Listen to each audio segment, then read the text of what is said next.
अस्सलाम वालेकुम। तो अब तक हमने ये देखा कि ब्लॉग आर्टिकल लिखने के लिए आपको क्या-क्या चीज़ें रिक्वायर्ड होती हैं, जिसमें हमने ये देखा कि आप सबसे पहले एक टाइटल या हेडलाइन प्रिपेयर करते हो, उसके बाद आप इंट्रोडक्शन लिखते हो, फिर आप ब्लॉग का बॉडी कंटेंट लिखते हो। वो सारी प्रैक्टिसेस हमने देखी कि आप रिसर्च किस तरह से करोगे और क्या उसमें आप इंक्लूड करोगे बॉडी कंटेंट में। फाइनली आज हम ये देखेंगे कि एक प्रॉपर ब्लॉग आर्टिकल लिखने के बाद आप उसका कंक्लूजन किस तरह से लिखोगे। तो कंक्लूजन हम उसमें अपने ब्लॉग आर्टिकल को समराइज़ कर रहे होते हैं। जो भी चीज़ें आपने डिस्कस की होती हैं आप उन्हीं को समराइज़ कर रहे होते हो। सबसे पहली चीज़ तो यहाँ पे ये है कि आप ब्लॉग आर्टिकल के कंक्लूजन को बहुत ज़्यादा लॉन्ग ना रखें, क्योंकि हमने जस्ट उसका एक ओवरव्यू देना होता है कि what we have covered in this article, to keep it very short. अगर आप बहुत ज़्यादा एक्सटेंड भी कर रहे हो तो 1 से 2 पैराग्राफ से ज़्यादा आप उसको ना लिखो।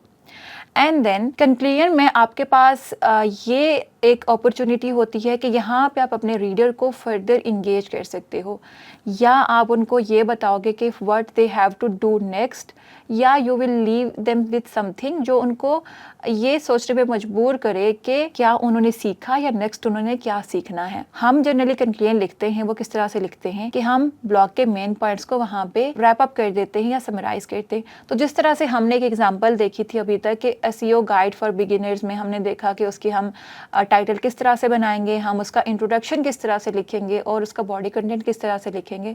आज हम उसी का देखते हैं कि अगर आपने उसका कंक्लूजन लिखना हो तो आप उसमें क्या लिख सकते हो। जैसे कि आपको स्क्रीन पर नजर आ रहा है कि मैंने एक छोटा सा कंक्लूजन लिखा हुआ है, कोई उसमें फॉर्मल मैंने चीजें नहीं ऐड की हुई। आई हैव स्टार्टेड विद कि that's all for today. So I am telling them कि मैंने सब चीजें यहाँ पर शेयर कर ली हैं, and I have told them कि in this detail guide we have shared everything about SEO. मैंने ये बता दिया कि हमने इस गाइड में इंक्लूड क्या किया हुआ है। तो मैंने बताया कि मैंने इंक्लूड किया हुआ है कीवर्ड रिसर्च से on page SEO, off page SEO, content optimisation तक, everything about SEO. Then I am telling them कि I hope it helps you get started, but now I am telling them कि this is not the end. ये guide end नहीं है, आपकी learning कभी भी stop नहीं होनी चाहिए। अब ये तो हमारा छोटा सा कंक्लूजन हो गया, लेकिन यहाँ पर मैंने अपने रीडर को इनवाइट नहीं किया कि अब उन्होंने नेक्स्ट स्टेप क्या लेना है। तो वो जो हम उनको इनवाइट करते हैं to take the next step, उसको हम कहते हैं कॉल टू एक्शन या CTA। अब CTA मोस्टली आपने कॉपी राइटिंग में देखी होगी कि वहाँ पर आपको जब भी आप फेसबुक पे कोई ऐड देखते हो तो आपको बटन नजर आता है कि शॉप नाउ। इस तरह के बटन्स को हम CTA या कॉल टू एक्शन कहते हैं। इन जनरल वर्ड CTA क्या होता है? CTA आपके यूजर्स को या रीडर्स को इनकरेज करता है कि वो कोई भी स्पेसिफिक एक्शन लें। अब वो एक्शन कुछ भी हो सकता है।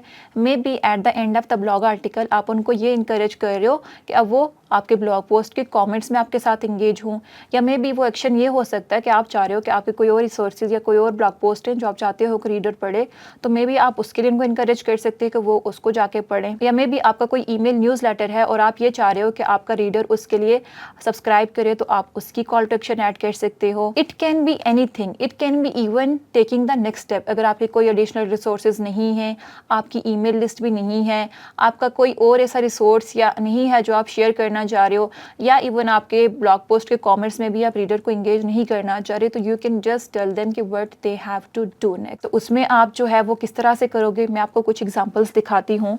फॉर एग्जांपल, अगर आपने उनको एडिशनल रिसोर्सेज प्रोवाइड करने होंगे तो आप यहाँ पे लिख सकते हो कि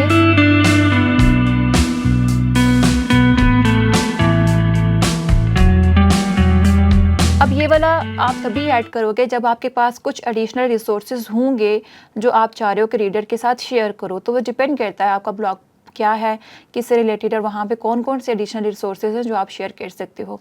even if you do not have additional resources, तो आप उनको कमेंट्स में इनवाइट कर सकते हो कि वो ब्लॉग पोस्ट के कमेंट्स में आपके साथ इंगेज हो।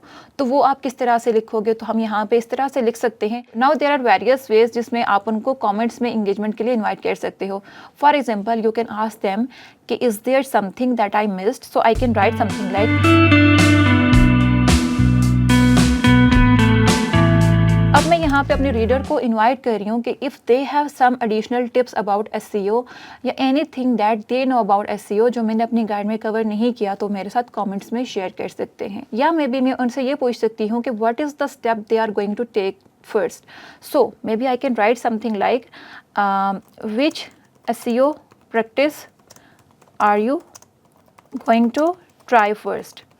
यहाँ पर मैंने उनसे ये पूछ लिया कि जो भी आपने लर्न किया उसमें आप सबसे पहले क्या प्रैक्टिस करने जा रहे हो। अगेन मैं उनको यही कह सकती हूँ कि now do share with me in the comments या बाय कमेंटिंग बिलो। सो इस तरह से मैं उनको कमेंट्स में इंगेज होने के लिए इनवाइट कर रही हूँ। अब जो बंदा भी ये वाली लाइन देखेगा तो वो ज़रूर ये चाहेगा कि अपना एक्सपीरियंस आपके साथ शेयर करे, या जो भी आपने क्वेश्चन उससे किया हुआ है वो आपके साथ शेयर करे। नाउ आप उनको कमेंट्स में इंगेज नहीं करना चाह रहे, आप कोई एडिशनल रिसोर्सेज भी शेयर नहीं करना चाह रहे, तो you can just tell them what to do next. So you can here write something now. यहाँ पर मैंने ना तो उनके साथ कोई रिसोर्सेज शेयर किए, ना ही मैंने उनके साथ उनको कमेंट्स में इंगेज होने के लिए इनवाइट किया। मैंने जस्ट उनको ये बता दिया कि what they have to do next. So that is how you write a conclusion and then you invite them to engage with you in the comments.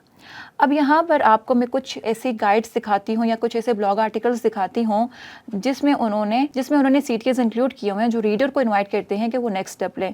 So for example you can see in this blog post के it is something about how to write better articles and after telling everything end पे just उन्होंने एक line लिखी ही भी है कि write with clarity and confidence using writer.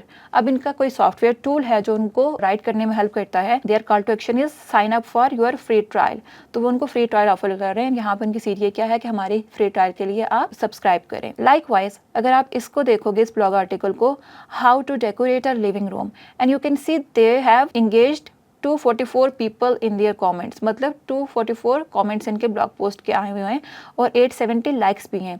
तो ये 244 कमेंट्स क्यों आए हुए हैं, लोगों ने क्यों यहाँ पे आके कमेंट्स किया, तो हम ये देखते हैं।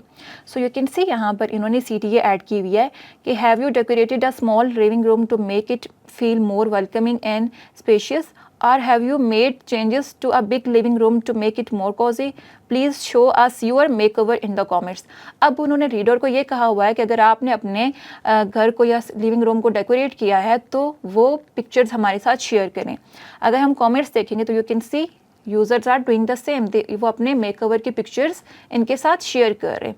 So that was just one paragraph जिसने रीडर्स को इनवाइट किया कि वो उनके साथ इंगेज हों। इसी तरह से अगर आप इस ब्लॉग आर्टिकल को देखोगे तो दे आर टेलिंग के 7 ways to improve your writing skills. अब यहाँ पे उन्होंने सब कुछ इंक्लूड कर दिया है about writing and then at the very end they have added conclusion. अब यहाँ पर आपको एक और चीज़ नज़र आ रही है कि उन्होंने कंक्लूजन के लिए द वर्ड कंक्लूजन यूज़ नहीं किया हुआ, they have use the word getting started.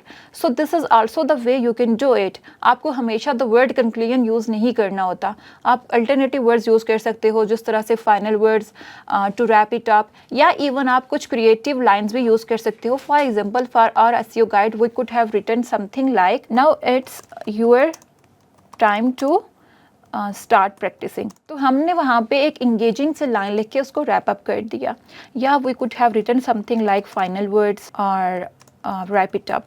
सो इस तरह से हम कुछ ऑल्टरनेटिव्स यूज़ कर सकते हैं क्योंकि वो ज़्यादा इंगेजिंग साउंड करते हैं। And you can see in their conclusion they have listed additional resources कि if you are looking for a structured way to explore your writing skill, if you are looking for a structured way to expand your writing skill, explore writing courses on Coursera. तो यहाँ पे उन्होंने Coursera के writing courses को list कर दिया कि आप यहाँ पे साइन अप हो। सो इस तरह say that is how you write conclusion and then you add some call to action to engage your reader. So this was all about how to write conclusion with CTA। मिलते हैं next lecture में एक new topic के साथ।